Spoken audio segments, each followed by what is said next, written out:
Surprisingly, Brescia have problems getting fans out to this one. Just 8,000 the announced attendance.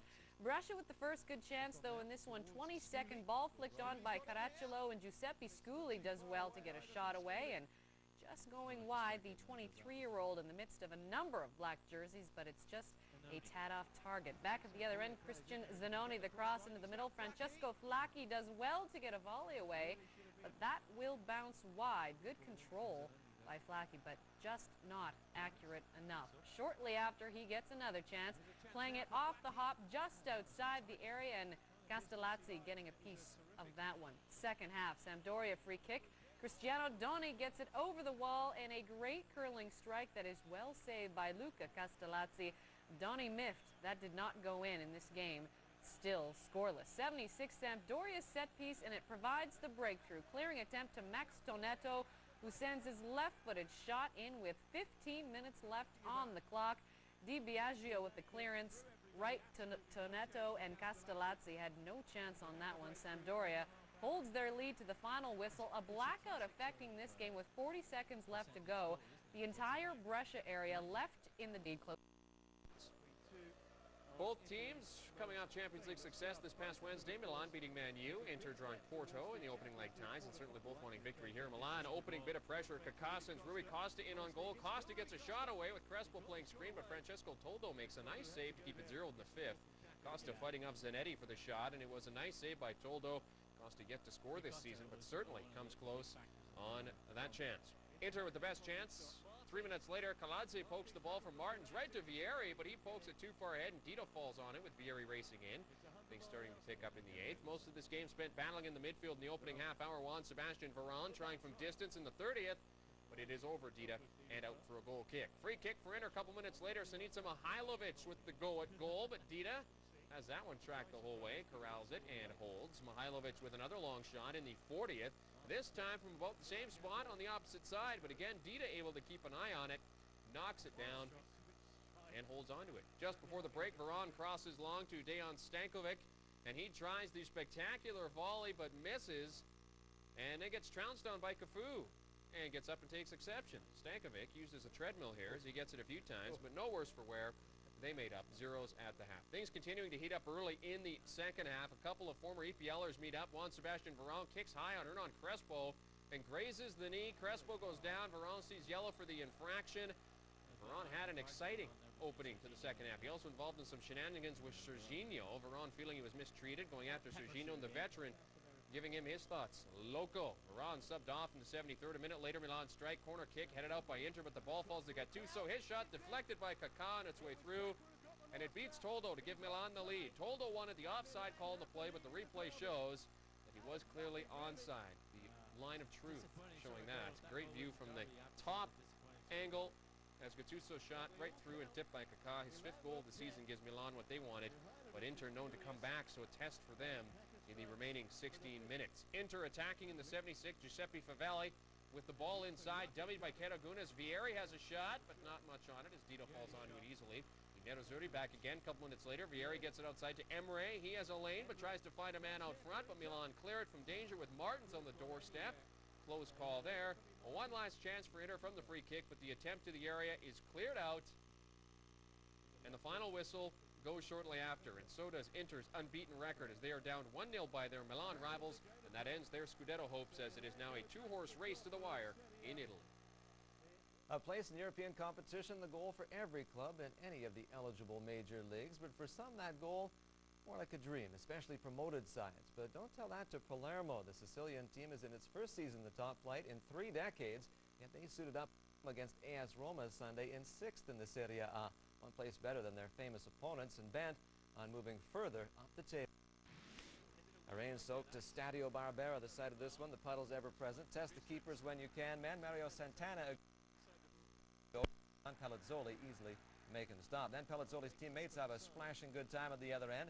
Antonio Cassano setting up Vincenzo Montella, but Vinny's puddle jumper finds the post. The water slow shot affected the line of the attempt. Either way, it's not a goal. More from the visitors late in the half. Cassano breaking away from coverage and giving to Mancini, but Alessandro stopped by Matteo Guadalban, keeping it scoreless. Roma and Palermo zip then added the half.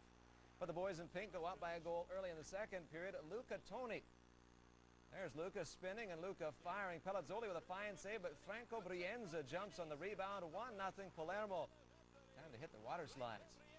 Toni making it happen with a strong turn and that hard shot. In comes Brienza, and he goes posted in. That's a big one. Minutes later, Palermo vies for a 2-0 goal. The break shifting from right to left, but Simone Barone's shot is sent well over the crossbar. Barone about to be sent somewhere else. This tackle in the 73rd resulting in Barone's second yellow and the end of his day at the office. Palermo up by a goal, down a man. So Roma pours it on, and in the late stages appears to pull even. The ball into Montella, sent off the bar, the rebound buried, but hang on. No goal. Montella furious. That changes nothing. Let's take another look. Watch the center of your screen. Montella singled out for taking his man down. And as a result, it's still 1-0 Palermo. Montella left to voice his displeasure and left to continue the search for a goal. And there would be another goal. But for Palermo, Mario Santana leading the counter. He squares for Luca Toni. That's a tap in. 2-0 Palermo, in time added on. Toni slip sliding away with joy. Heads up play from Santana to spot Toni, and Luca isn't going to miss this one. At least not very often. Palermo puts it away. They came in a point up on Roma. They wrap up 4 better than their counterparts. 10-man Palermo over Totti-less Roma due to suspension. 2-0 the final. With Juve hitting the skids throughout the month of February in their domestic league, Siena had high hopes going into their match with the Bianconeri Sunday. A 9-point lead has evaporated for Fabio Capello's side, who sits second to AC Milan at the table and have cooled significantly in the past 27 days. Opposite is true for Siena, who are doing their best to fight off a trip down to the Serie B with a 7-match unbeaten run and set to give Juve all they can handle in this one. Alessandro Del Piero limbering up prior to the kickoff. Looks like Mitch's pre-show stretches. Pretty modest start to this one. The first shot not coming till the 9th minute. Marcello Zalietta centering to Manuel Blasi. He uncorks one, but it's wide of the mark and to the right of Alex Manninger. Siena with their first good chance in the 18th minute. Enrico Chiesa sends it in. It's chested to Torre Andre Flo. He doesn't miss that far post by much with his shot. Flashes across the face of goal and out the other side. 35th minute. Next up, Mauro Camoranesi keeps the ball in, and Zalietta, a nice move around the defense, puts it into the path of Del Piero, and he flicks it in past Manager. And Juve have the 1-0 lead on a beauty by Del Piero. That's his 11th of the season, and the return to form continues for him. Right off the back, heeling in, and not much you can do on that one. Zalietta makes this play happen. The sweet tip past Colonesi, and then just putting it into the path of Del Piero for the conversion. Goal of the week nominee, to be sure. The Juve looking to double their edge before the break. Camoranesi with the free kick. Del Piero puts a header close, but it rolls just wide. Del Piero with his game going Sunday. He almost bags his second of the match in the 42nd minute. 2 minutes later, Siena would flirt with disaster when there's some confusion over what to do with a loose ball.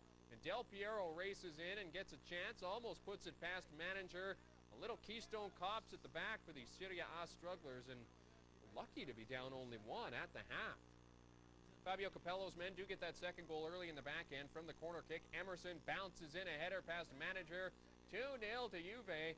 Emerson just getting up and above his marker, and the bounce just too much for the keeper to handle as he gets a touch but deflects it up into his own net. Roberto D'Avorsa unable to outleap Emerson. That's his 3rd of the year, and it's a nice one to pretty much cap this game. Juve would have a chance to take a third just past the hour. Corner kick coming. Emerson is dumped in the area. Rodrigo Today and Pierluigi Collina whistling it dead and awarding the penalty to Juve. No hesitation by Collina, who says Today wrapped him up, and the replay shows he did impede the progress of Emerson. Del Piero would step up to take the penalty, and he sends in his 12th of the season, 9th in the Serie A, and Juve could put it in cruise after that. 3-0 the final as they add to Siena's relegation woes at the Del Alpi. Siena had been On this day,